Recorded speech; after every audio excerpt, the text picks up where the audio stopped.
Welcome, everybody. We are so excited to welcome you to our fourth meeting of our Building Business Book Club.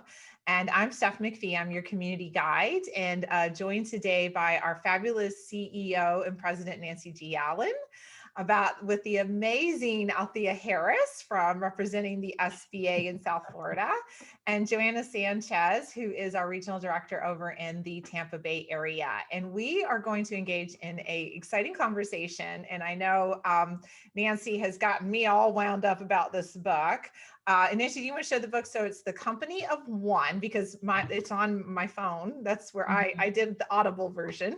Yeah, I'm sharing mine with all my sticky notes. It's funny you did that, Nancy, because I have to admit, I've been thinking of getting the hard copy because I want to. Yeah. So, because yeah, there is so much information in here that not only do I have all of these notes, but I've got oh my gosh, yes, highlights and tags. This one is all about expert status, and oh yeah, that's why I love Audible books or audio books, right? But I also love to have a hard copy, because I can go back and reread and take notes in the margins and then remember why it was I really liked this book or what they were saying. So yeah, a lot of my books, people look like this.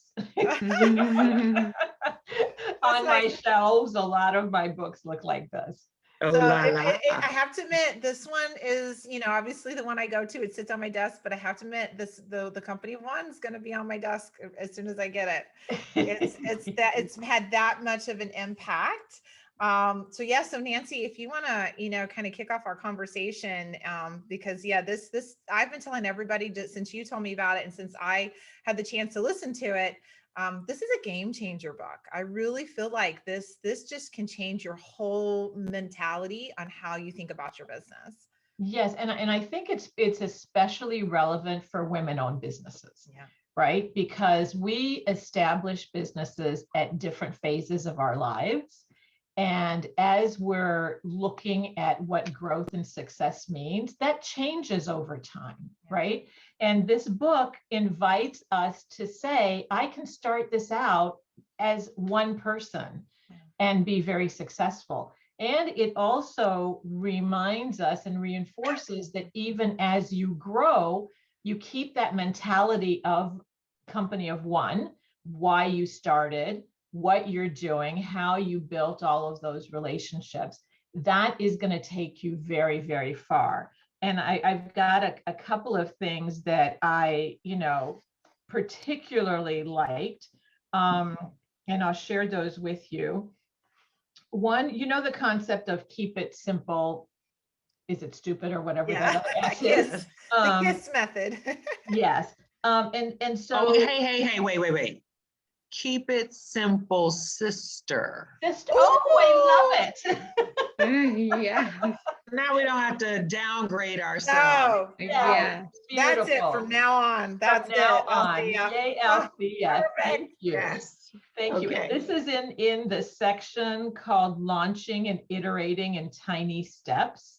I highlighted that there are 3 elements to the psychology of simple, according to Harvard professor George Whitesides: predictability, accessibility, and serving as a building block, right? And I thought that was really insightful and something to remember, right? So as you're growing your business, as you're doing your marketing, as you're establishing relationships, remember those 3 things: predictability, accessibility, and something serving as a building block.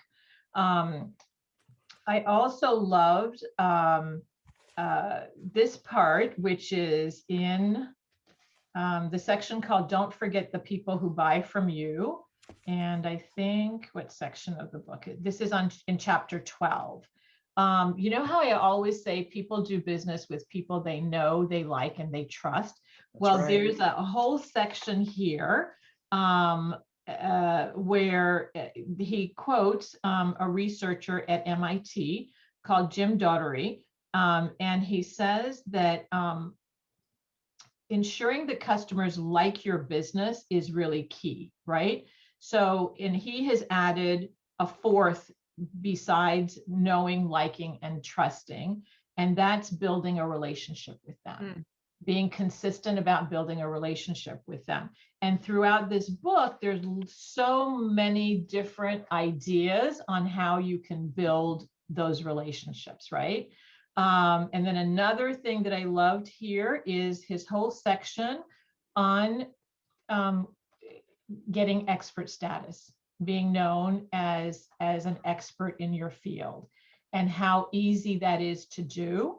I also really liked that he highlighted, I think it was, well, I'll get her name in a minute because I want to make sure that I give you the right name, but how she started out in service, and then from service, she went to products. And a lot of business owners think, if I'm in a service industry, I don't sell products. But you can sell products if you're in a service industry, right?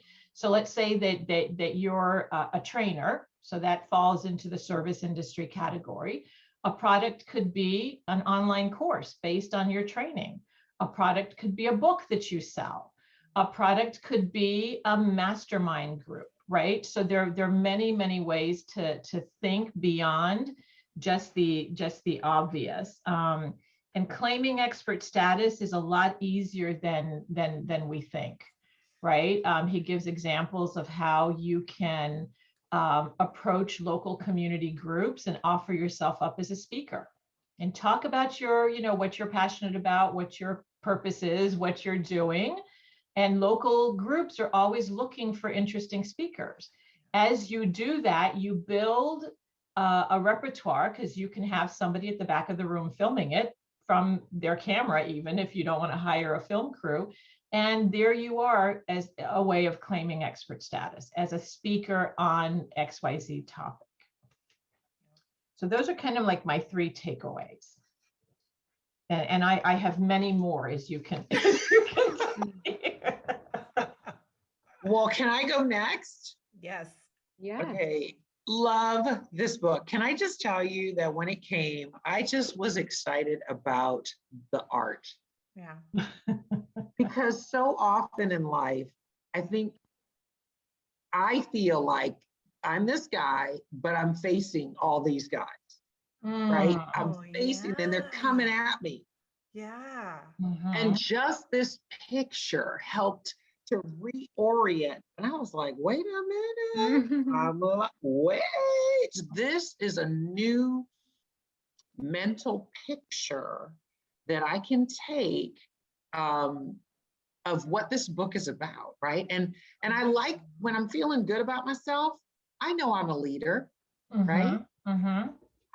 This is me, except I feel like this guy turned around, right? And that's not the right way. So I love this mental picture that's going to help me stay in this space, mentally, actually, relationally, emotionally, right? So I just even the made me happy. I just love it. You know what, Althea, I think you should write a letter to Paul Jarvis and tell him that. Yeah. Okay. Because I wonder if that was, what they were really going for. Right. And what a great testimonial. Because they always say you shouldn't judge a book by its cover, but here's an example of how you actually did that to a really great result. Yeah, I mean, I just was already receptive to the book from this little bitty artwork. And again, I find it very encouraging for me. And then, of course, I started to read the book and I'm like, over the moon, because, hold on one second. Oh, turn that down. Sorry, school's out. Okay, for summer. I love that part of the premise of the book is that you're not small because you're a failure. You're not small because you can't do it. You're small because you want to be small. Right. You're small on purpose. Love that. Because too often, well, you know, I've been at SBA for 22 years working with small business owners.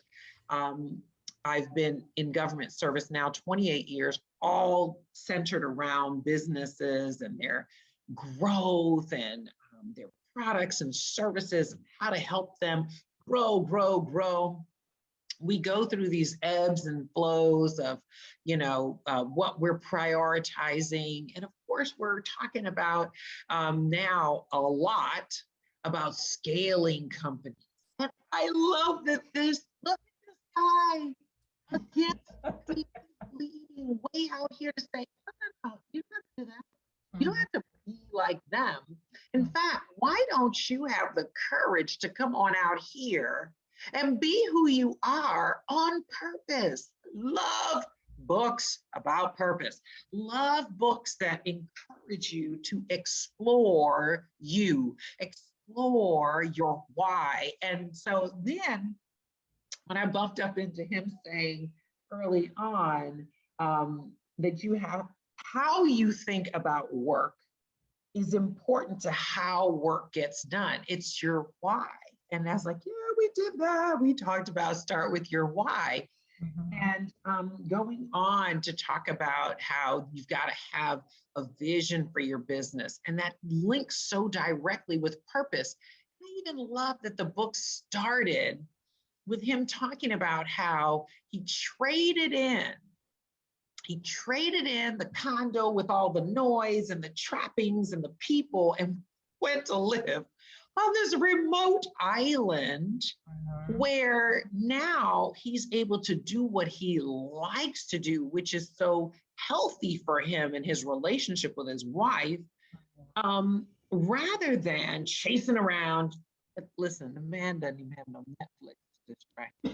It brings me to what another thing I liked, and I think is so important that we really take a minute, you know, in this harried world that we live in. And really, I know COVID was very challenging for everybody in one way or another.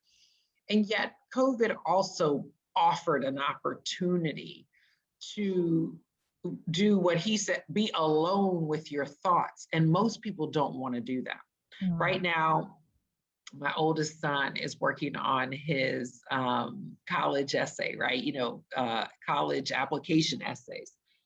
And, you know, I'm trying to help him. And I'm realizing, it dawned on me yesterday. I was like, oh, he doesn't really appreciate how hard this is. I mean, and he's only 17, so he hasn't really lived much. And they're asking for an expression of who he is. And I suppose on some level, he's trying to figure that out, but he can't really figure it out with his phone in his hand all the time, right?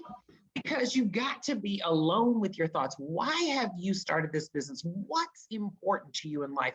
What do you want out of life? What do you want to give to life, right? And so I love those kinds of books that encourage us to get into purpose, understand why you're here, because sometimes we wait too long and we're gone before we've ever even reached purpose or even known what it is and move in that direction. Because I know that when you're operating in purpose, that is where you find your joy. That is where you find that you are maximized and not tired, you know, or rather not weary. So I love that he's saying to be purposeful about this, and that we have to think about it, be encouraged to think.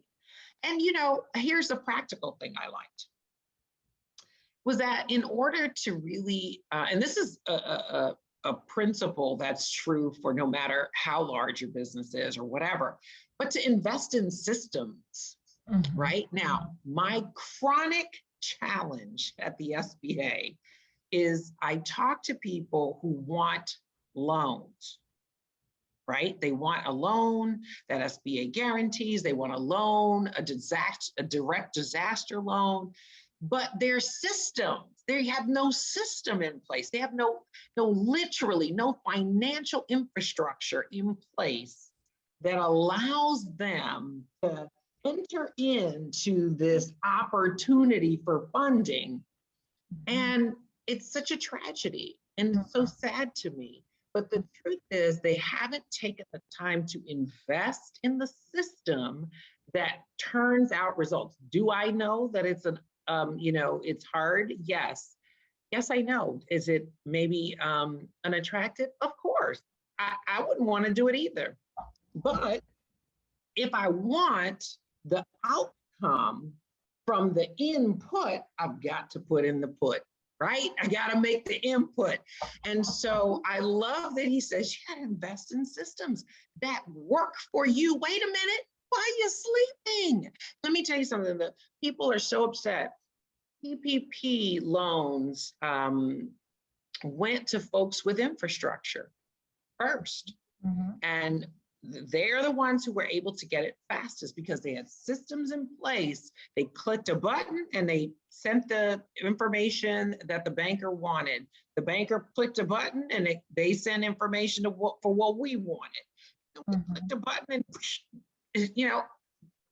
but the systems, we invested in the systems for PPP, and those business owners who haven't, they just are not able to really benefit. So I really like that practical advice for how to maintain yourself as a business of one. And then finally, if I may, one more thing. I loved the part about how we all should be companies of one that is responsible for our own success. So this works whether you're a mom in your home and you have no business at all, but your enterprise is your family, right? And so you got to take ownership of that enterprise. And I agree with you, Nancy. This is a great book for women in particular, women business owners in particular, even broadly, anyone who is literally not alone, right? Someone who is in community, and that you take responsibility for your own success. But first, you've got to define success, right? So I love this book because it just kind of keeps you in this space of not only thinking, but doing as well, and owning that. So I love this book. Thank you so much. Great. How about you, Steph? What did you like about the book? Oh my gosh. Well, I was actually going kind of where you did it. It made me really ponder this concept because he talks about, don't grow for growing's sake, right? Which so often we do, which is kind of how, so many women will come to us and like, everybody says I need to grow, or, I need to do this. And so I love that, but it really got me thinking about that whole concept. And you just started mentioning about, well, what does success really look like? So what does growth really look like? This idea that you can define it and it's in your control. And actually, to what you said too, Althea, like that's the link to living your life and getting enjoy. And I love the example. I think it was like the first part of the book that he talked about. I think it was the accountant on the island. And he said, I just have this much more to do and I'm done for the year. I knew what a way to live, right? Right. Like he had said, and he talks about setting your upper and your lower limits and knowing what you need. And I laugh, and I will give a good plug for Nancy when I started my business, and you coached me on figuring that out, looking at where I was in my life. And you were a fabulous coach on this, and where I wanted to be because of having a little one, and figuring out my upper and lower limits and what I needed in growing that way versus, I'm going to go out and I need to be a 6-figure business tomorrow or a 7-figure business. Well, why exactly? Because the world tells you need to be. Those were just, the stories were amazing. And I think that was the other thing when he talked about too, how people kind of navigated the space and figured out how they were going to do it, whether they were in a company and acting as a company of one, and how that can work even for larger companies. I thought that was great, having come from a corporate setting and knowing about how that can be applicable to help make your employees happy. So there was so many things, like even within, as you're growing, even if you are a multi-million-dollar business, but maybe that's as big as you want to get. You don't want to be you're fine with being a $1 or $2 million business, and you don't need to be a 10 million. So this idea that we are really in control and we don't need to let society determine what scalability and what growth looks like for us. And in actuality, living that life, when he talks about the people that were doing it and how it impacted him and others, like, it's like you see that person, you're like, yeah, I want to do that, right? Like the guy, like you said, like, I've made enough money that I need for the year. I don't need to work the rest of the year. Oh my goodness, that's amazing. But again, he knows that upper limit and the lower limit. He knew what he needed to get to. And in order to have the lifestyle he, wanted. And so that just speaks volumes. It's something that we talk about, but it's so nice and refreshing to see a book and someone of this kind of caliber write stories and showcase about the importance. And whether you're a solopreneur or you have 2 or 3 people working for you or have 50 people, you define your own success and you define your own destiny when it comes to how you want to grow that business. And keeping the mentality, no matter where you are in the scale of a company of one, is what I thought was so important. And that's actually what I've been carrying through in my coaching with my businesses. I mean, I have, I have people from one scale to the other, right, that I'm coaching. And I've been saying, you've got to read this book, because what happens, to your point, because I coach all women, is the pressure. I'm 20 years into business and I need to be here. Well, why do you think you need to be there? Well, because everybody says I need to be there. But is that what you want? No, I'm kind of happy with where my business is. Well, then what's the problem? So yeah. This is a game changer. It's a game changer. Good. Game changer. Look at the pressure. Look at the pressure to conform. Yeah. I mean, don't do it. I love the insistence to shift your mind. Right. And there is a tide out there. And that's why I say, and even I love that this fish is out here going in this direction and not, turning around fighting this. That's right. Right. I mean, in fact, you don't even have to concern yourself with this, right? Once you've decided, because this is behind you. Yep. It's literally all of this stress, pressure, the way they do it. That I was always told that, blah, blah, blah, blah. That's all behind you. Keep moving forward. Absolutely. Yeah. So Joanna, I want to give you a chance to share your thoughts. Yes, I would love to share and admit that I have not read the book. However, I'm the type of person that right now, with kids at home and end of the school year and summer camps and planning that out. But this is a book that I do plan on reading. I was able to watch a few videos on it, which I think is the best way to really determine whether you want to buy the book first. Watch a clip of the video of the book and see, is it going to be worth my time and energy?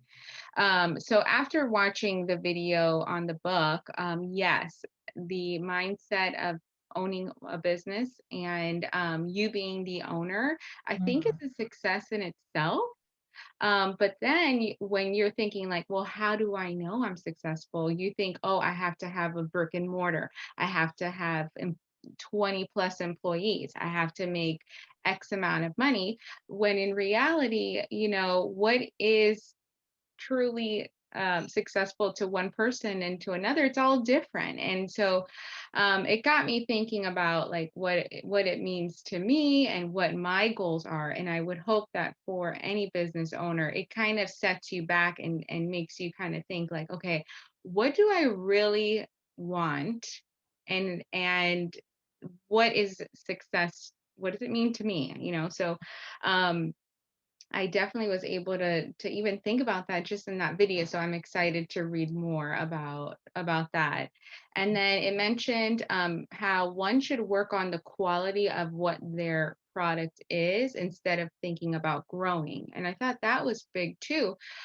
You want to make sure that your product or your service that you're offering is of good quality, and work on fixing that before you worry about, selling and making it, a success. And so I think that's was another takeaway that I received from that video. And then um,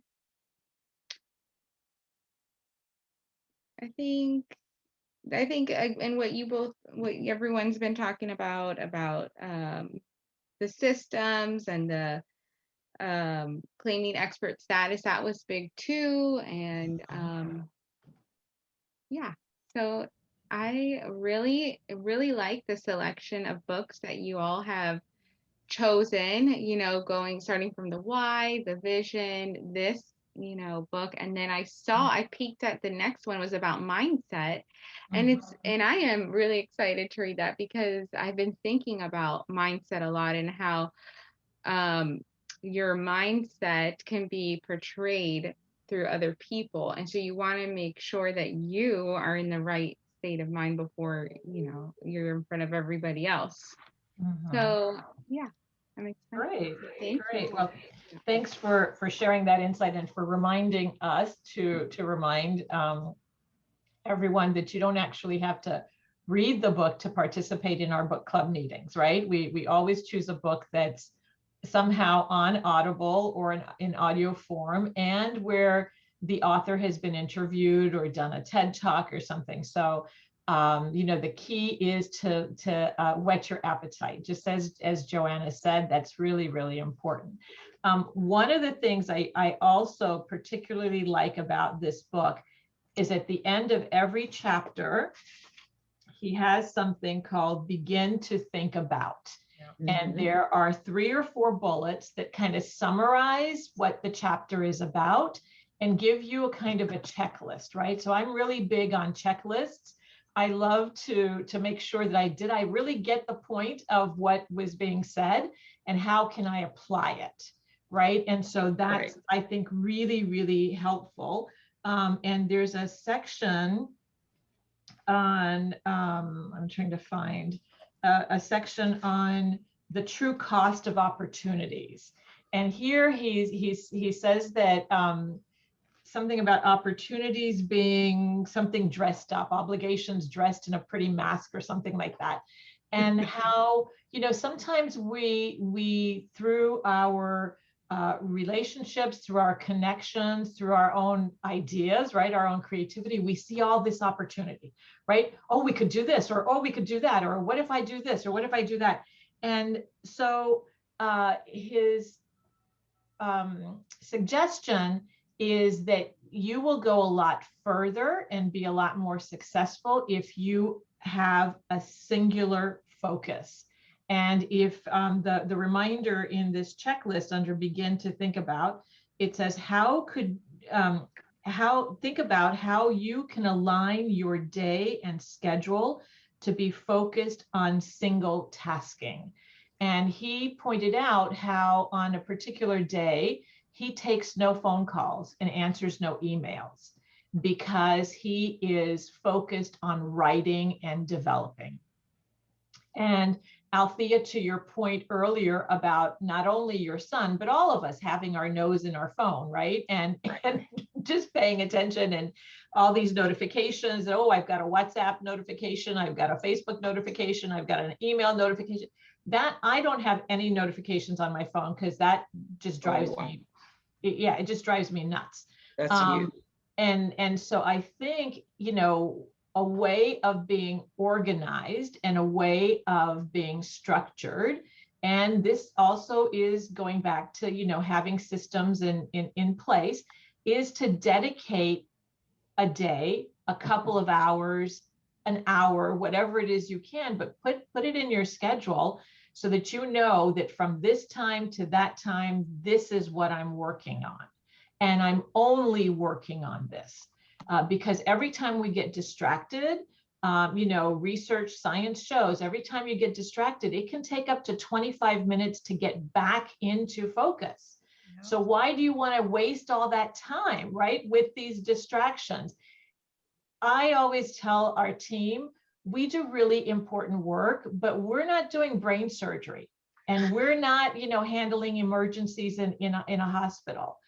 The email can wait, right? The response can wait. Let's focus on what we're doing, give it our full attention, so that we give, as you pointed out, Joanna, the reminder of quality over quantity, right? And that's where I think we as an organization, we set ourselves apart, right? Is that we have the focus.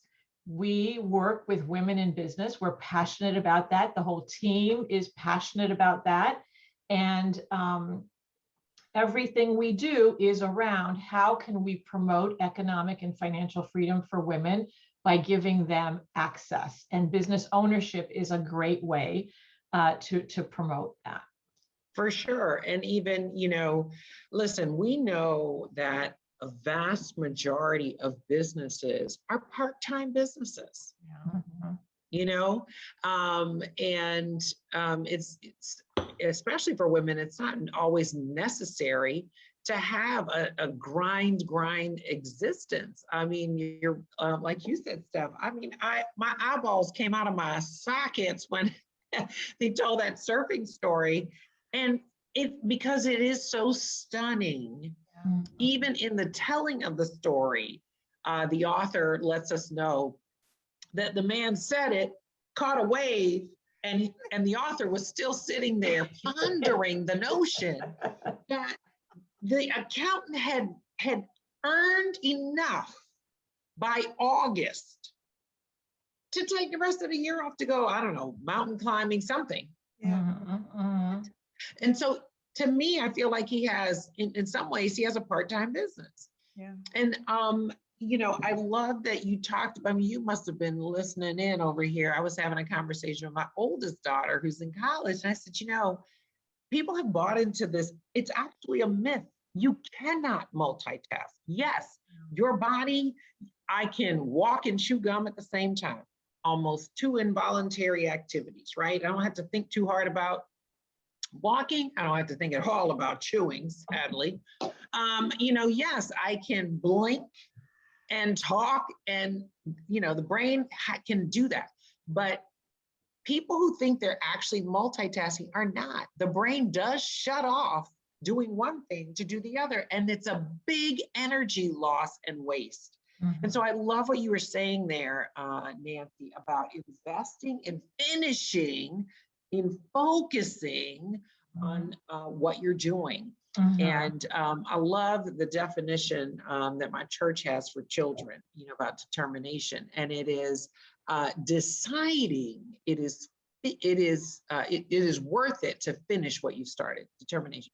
Deciding it's worth it to finish what you started. So, but this society we're in with all the technology tempts you to believe in the myth of the multitask, right? No, you shouldn't text and drive. You really do need to focus on the road. You really do. It is better to finish something that you started. One of the other things that I appreciate that the author talked about is the notion that, he calls it envy, the ulcer of the soul. He capitalizes on something that apparently Socrates said that. And how, I'm just going to read it. He says that envy is the ulcer of the soul, meaning that we can easily become negatively affected by the success of others.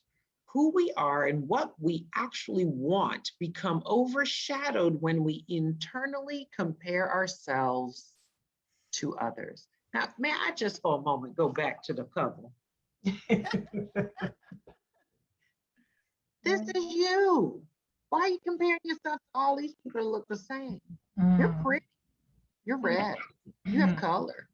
You're not just blending in over here except from some little outline. No, you stand out. And And I think that it was really important to kind of mention that, because the pressure is not to stay small. In fact, I think, Steph, to your point, and even bringing up the surfing fellow accountant, the author and his friend, they have found the value in being who they are and what they uniquely offer to life, community, society. And the temptation and the pressure is, frankly, to conform and be like everybody else. And yet, the people making the most money are the ones who are the disruptors. Am I right or wrong? It is the people. I mean, right now, it's the people who are outside the box thinkers. So if you know, for those of you listening, you know, invest in yourself, invest in who you are. And the way I think, I mean, he says envy is the ulcer of the soul.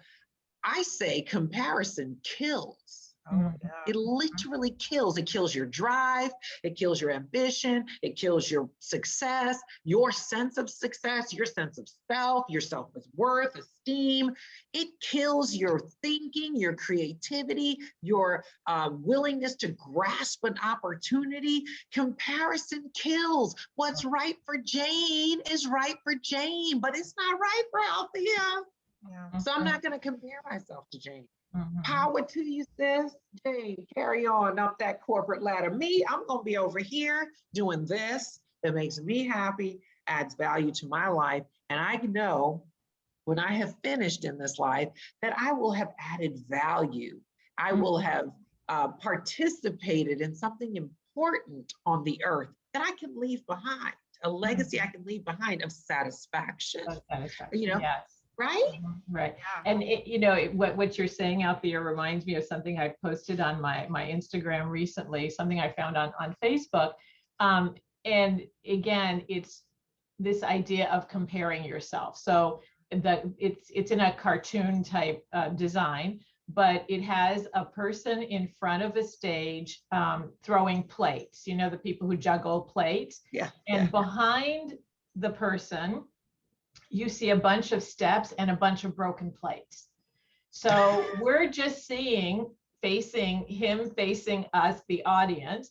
We're just saying, wow, look at how many plates this person can juggle. And isn't that amazing? And he makes it look so simple. Whereas we don't know how many plates he broke along the way to get to where he's at, right? So it's all about that comparison. Another thing that I wanted to, and this is related to women in business and how we have these natural tendencies, right? These natural characteristics. But this is a section on building social capital and how important that is. Now, women are really great at nurturing. We nurture our families, we nurture our friends, not too great at nurturing ourselves, unfortunately. But one of the things that they were talking about in the importance of building social capital, the gentleman at Hootsuite said that you should start dividing your mass interactions with an audience into thirds, right? So they're talking about how you need to build relationships and keep relationships going. So he says that 1/3 of your updates, and I guess he's talking about social media and how you interact with your clients and potential clients. So 1/3 of your updates should be about your business or your content. 1/3 should be sharing content from others, and 1/3 should be personal interactions that build relationships with your audience. So by setting yourself up as the expert, that's the 1/3 that's about your business and your content. 1/3 content from others, that's definitely relationship building, right? And if I'm helping you as a business owner, you're going to be helping me as a business owner. And it's also showing to my audience that I love connecting and partnering, right? So when you deal with me, you're not only dealing with me, you're dealing with my partners and the people that I have relationships with. And then the final third, personal interactions, right? So I mean, and I believe that personal interaction doesn't mean that you have to tell me the age of your children, and it doesn't, your deep, dark secrets. It just has to be authentic and to show who you are and how you do things. And there's the whole other section that's really nice in this book about branding and marketing, and how you can take the quirkiness of your personality, the quirkiness of who you are, and use that as your brand identity, because people will, that will resonate with people. And he talks about Marie Forleo. I don't know if you all know who Marie Forleo is, but if you don't, look her up. She's an incredible businesswoman and strategist, and she's all about helping women primarily build their business as a reflection of who they are. But she's very quirky, and she's not for everybody. And she says that, this is who I am, and this is how I do things, and I'm not for everybody. So if you're not my audience, I'm not, offended in any way. Find your person. And as she teaches, she says the same thing. There are people who are going to resonate to Joanna more than they resonate to me, and good for Joanna. And those people that resonate more with me, good for me, right? So we have to find our audience. And instead of like it was, I guess, in the early 60s and 70s and 80s, where women were wearing the power suits on Wall Street because we had to look like the men, right? Our dress had to be like the men. Are you talking about those 80s shoulder pads? Shoulder pads. Yes, the shoulder pads, right? And it was all designed to make us conform and look like, we were big and strong and had big shoulders, to carry all the weight of the world on our shoulders, right? So fortunately, the times have changed, and we are able to be a bit more creative. And that's really what resonates with people, is your authenticity and your willingness to admit, I made a mistake. I tried this, and here's what it did, why it didn't work. And they talk also about the importance of apologizing, and apologizing sincerely. That will go a long, long way to building a relationship and building confidence and trust. I think that authenticity just made me think, because another thing he talks about, and we've actually been going through this, I think all of us do in your business, the niching down and then the one. And I was thinking this just as we were having this conversation. One of the things that is so important about, going back to our first book, Why, having your vision, and then looking at your growth and how you want to do, is this idea of kind of really understanding what you're good at and knowing that you don't need to be everything to everybody. And all the examples he gives in the book, right, are all people that had a specific task that, number one, they loved, right? Think of the artist and the woman that wrote and, all those things, right? And then they developed that something they were passionate about. One simple thing, a lot of the times the examples he gave was one thing that they were good at. And that turned into their company of one and their business, and they grew it the way that they wanted to fit in. And that all goes back to what you're saying. I mean, that allows you the freedom to be authentic, to embrace what your talents are, to really lean in, and then to, if that's what somebody's looking for and that's what they want, that's great. And if not, that's great too, but I love that, because I also think that there is something as women, and I know I get caught in this. I know we all have, right, Nancy? We've all been through this, where you even will say, this is what I'm good at. And then next thing you know, you're saying, oh, I can do that too. I can do that too. I can do that too. And then everything gets all muddy. And then is where envy shows up, and jealousy, and all these other negative emotions. And yet it's like, it's so funny. So when you think about the company of one, I think there was this other element that you can pull out of it, that even means picking out your one thing you want to be known for, what your talents are, is that one thing that really is your drive and your ambition. So I think we can use that idea of a company of one in a lot of ways, because that was what I got out of a lot of the examples he got. And I think a good reminder, because when you're in business, especially for a few years, whether you're a solopreneur or not, we do tend to say, we need to add this, we need to add this, we need to add, right? I need more and more because we're getting pushed, or we see somebody else doing it. Well, I can do that too. That's great. But do you want to do it? Do you even want to really do it? And stay true to yourself, stay authentic, like you said. And that is when it will work. Because actually doing the other thing is when we really start to not work. Right. And remember the power of saying, I don't do this, but I have a colleague who does. Yep. Right. And referring business to that colleague, that'll come back to you 10 times over. Right. Sure. And it's showing that you are a resource, but it's also showing your colleague that, wow, she's referring people to me. I can refer people back to her. Right. So yeah, sometimes we have to remember that being laser focused is not a bad thing. No, that's right.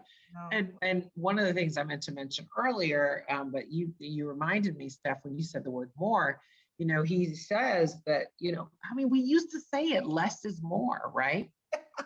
Less is more. And even it seems counterintuitive. And that's kind of the foundation of this book, that less actually is more free time to do what you want to do, more free time to spend with your loved ones, more free time to explore a hobby. And I just wanted to capitalize on that because, there is a movement afoot towards minimalism and, just sort of getting at what really matters. And it's funny how there are certainly certain segments of our society that want to keep on growing and adding more and more and more. And it's so, I don't know, I guess you get to an age where you realize, no, truly, less is more. Less is more. It reminds me, Nancy, of that one company. I don't want to say the business name, but the lady basically has a service and a product that she offers, and she sells it for $5. And here Nancy and I are trying to like brainstorm, how can she grow? How could she could do this, but you know what? She is content.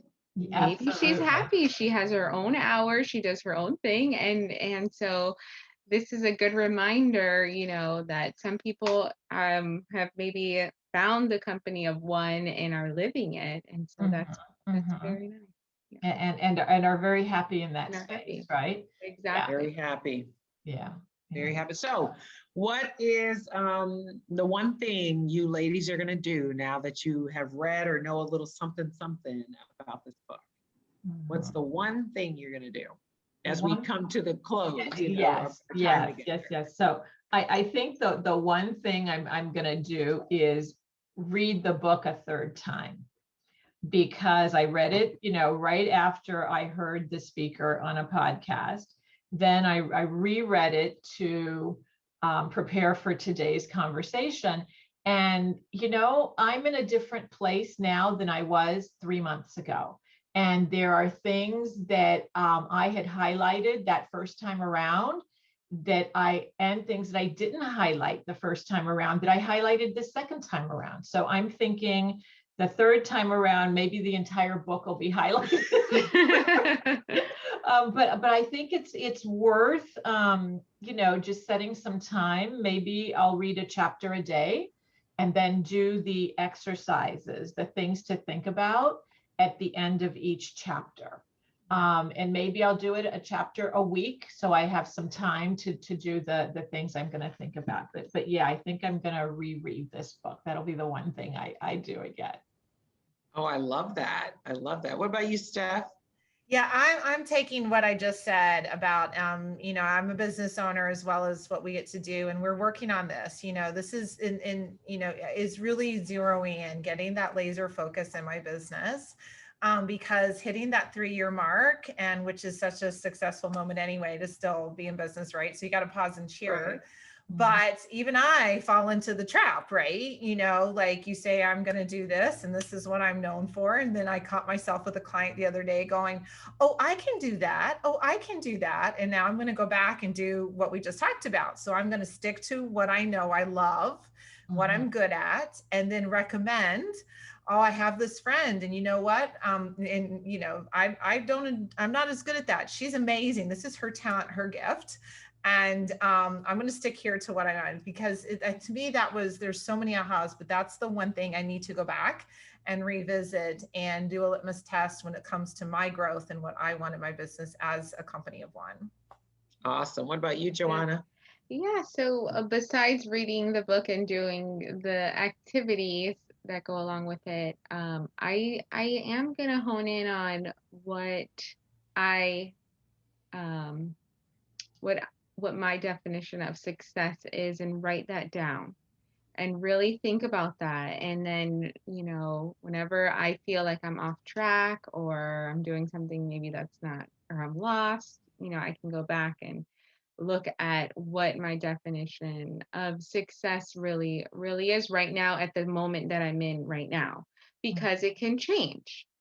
As you grow, as your life changes, the definition of success can change for you. And so, you know, being able to balance a family and a business and work, you know, that is a success that I have right now, that I'm, you know. And so just defining it in measurable terms is what I'm going to do after this conversation. Yeah, I feel the same way. I wrote that I want to rethink my goals and to rethink and redefine success, because, you know, again, when I first started out in government or whatever, you know, I had these goals, and, you know, now things have changed once again. And, you know, what are my goals? How am I going to measure success as I lead our office, even in a temporary role? You know, what does it mean to be successful? Is it the quantifiable goals that the government has established for my office, or is it something else? So that's where I am about that. And how can I encourage the idea of the company of one within the communities I find myself, right? Work, home, right? Home. I mean, you know, my son is, you know, figuring out the whole college, you know, thing, and what does success look like in that effort. And my oldest, you know, she's working in college. What does success look like for them, and helping them to define their roles? So that's what I'm going to do. Rethink that, my own goals, and to redefine success. And then also, how can I inculcate the idea of each person taking ownership of the concept of being a company of one, responsible for their own success. And then, so what's one last question for us all, and then we'll go, is what's one question you have about anything, I suppose, with respect to the book? Is there anything that's sticking out in your mind as a question you have? And, you know, I'll let my insecurity speak this one time. One time. Just one time. Because do I have what it takes to do what I've said? That's a question I have. A question you have. And it's a very big question, right? It's a very big question that we all need to answer. Yeah. And I think it all starts with confidence, right? We know what we know, and we know what we don't know. But sometimes we know stuff we don't know we know, you know. That's why or don't appreciate, right? Right. Working in community is always so helpful, because Althea can remind me of my strengths as I can remind Althea of her strengths. That's right. Right. And the sisterhood is as strong as the members of the sisterhood. So yeah. You know, one question I have towards the end of the book, he talks about this hotel in Japan that is over 1,000 years old.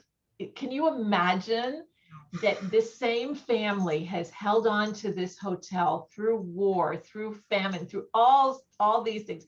So I actually looked the hotel up online, and they have rooms available for $4.95 a night. So maybe I'm thinking, wouldn't it be interesting? Japan has been on my bucket list. My son went to Japan when he was in high school as part of an exchange program. And I'm thinking, yeah, wouldn't it be nice to be able to to just maybe take a trip and see and feel the energy of a place that has decided to stay small.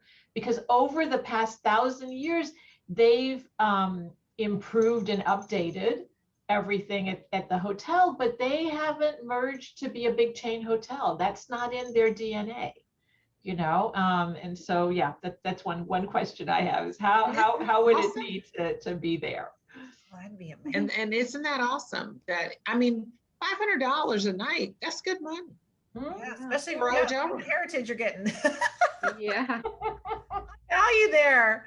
I can't even imagine just being in a space that has seen that much history. So I love that. I will definitely say, I think I want to make sure, my question is, you know, can I really just stick to it? And I think this is where it's communicating, right? So just like earlier today, Nancy called me and I told her what I'm working on and you know, how I'm going. And so I think too, that's another thing as women, we need to be transparent and find some people to help us be accountable and to say, this is what I'm doing and can you help me stay to task, you know, and having people like you all, like a Nancy, like a Joanna, somebody that I can call. And I know Nancy will do this for me and say, that's great, but is that really sticking with what you said you were going to do 2 weeks ago or whatever? Because I think that's hard, because we can, to Joanna's point, you know, like right now I'm saying this is what I want to do, but we all have shiny object syndrome because of these lovely little things that we carry around.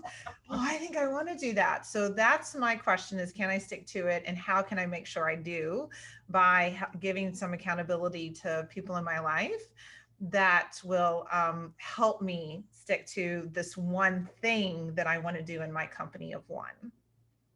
All right. And Joanna, you get the last word. Yeah. So I wanted to talk again a little bit about success, and also to remember to celebrate that we probably have reached a success right now that we had set, you know, 10, 20 years ago. You know, we said, oh, I want to be a stay-at-home mom, and then I want to work, and you know, and then I'm here and it's happening, you know. So, you know, always be thankful for the successes that you're in too, because that just propels and brings that energy and more success to come. And you know, your success changes as you grow and get older, like how I had mentioned, but I wanted to remember to say, to celebrate the success that you're in right now. Because all of you are very successful, and 10 years ago, you would have been talking to yourself saying, I wish I was doing X, Y, and Z, and you're doing it, or you have done it already. Very true. So, okay. Then the question that I actually wrote down a question before you said that, Althea, and oh, good. Mine was like, what am I good at? Like, and it's hard for me, and like, and then Nancy said it, it's hard for me to like say what I am good at. And so trying to really talk to like maybe a couple of my friends and family members, just to ask them that question and have them like write it down and give it to me or something, just to find out like what are other people's perspective of what I'm good at, to maybe find a niche or something, you know, more smaller. But oh, that's so smart of you, Joanna. I mean, because you know what?